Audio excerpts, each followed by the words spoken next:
Kita jelang informasi terpopuler pertama dari cnbcindonesia.com dari dalam negeri, di mana perang kendaraan elektrifikasi di Indonesia saat ini didominasi oleh persaingan antara brand non-Jepang yakni Korea Selatan melawan China. Ada dua brand yang lebih dulu mencuri start, yakni Hyundai dari Korea Selatan dan Wuling dari China. Sedangkan belakangan muncul brand lain dari BYD, Chery, Seres hingga VinFast. Jika pada tahun lalu perang mobil terlaris didominasi oleh Wuling REV dan Hyundai Ioniq 5, di awal tahun ini justru ada perubahan dengan munculnya jagoan baru, yakni Wuling Bingo EV. Pada bulan lalu, Wuling Bingo EV menjadi mobil terlaris dengan penjualan sebanyak 817 unit. Bingo 333 km DC mendominasi penjualan dengan menjual 570 unit, disusul Bingo 410 km DC sebanyak 246 unit dan Bingo 333 km AC sebanyak 1 unit. Posisi berikutnya diisi oleh Chery Omoda E5. Mobil ini terjual sebanyak 608 unit sepanjang bulan lalu. Mobil China lainnya yakni Morris Garage 4 EV terjual sebanyak 246 unit, disusul oleh Wuling REV dengan penjualan wholesale 229 unit. Secara keseluruhan penjualan mobil listrik di segmen BEV pada Maret 2024 tumbuh 48,1% secara mantuman dibandingkan dengan periode bulan Februari 2024, yakni naik dari 1.444 unit menjadi 2.140 unit.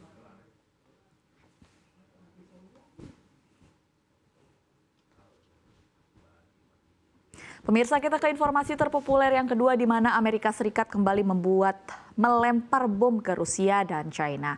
Bukan bom secara literal, namun Joe Biden secara resmi menerbitkan ratusan sanksi baru yang menargetkan aktivitas Rusia, termasuk yang melalui China.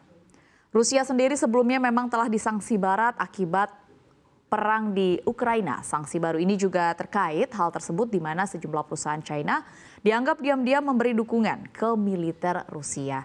Departemen Keuangan Amerika Serikat menjatuhkan sanksi terhadap hampir 200 target, sementara Departemen Luar Negeri menetapkan lebih dari 80 target.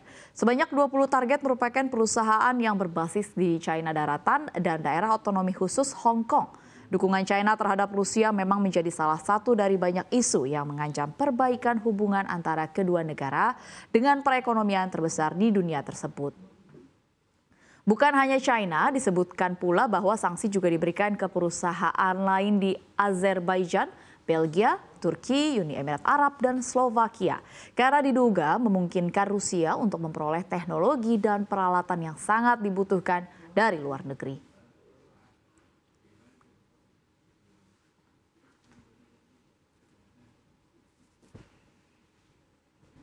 Pemirsa, kita simak informasi terpopuler yang ketiga, di mana Vietnam bagian selatan dan tengah saat ini tengah dilanda gelombang panas yang sangat parah.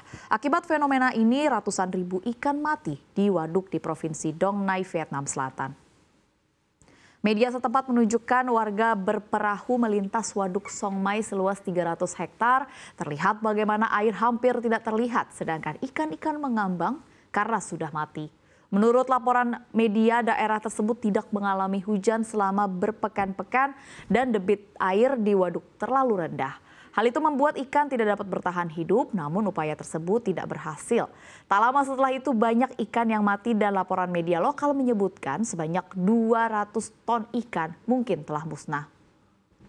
Menurut peramal cuaca, suhu di Provinsi Dong Nai 100 km sebelah barat kota Ho Chi Minh mencapai 40 derajat Celcius pada bulan April.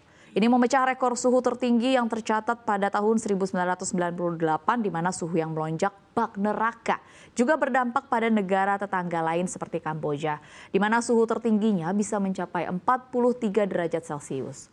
Panas ekstrim bukanlah fenomena baru. Badan Iklim Uni Eropa bahkan mencatat di tahun 2023 lalu sebagai tahun terpanas dalam sejarah manusia karena perubahan iklim dan dorongan El Nino, peristiwa alam ketika suhu permukaan air lebih hangat di Samudra Pasifik Timur melepaskan panas ke atmosfer.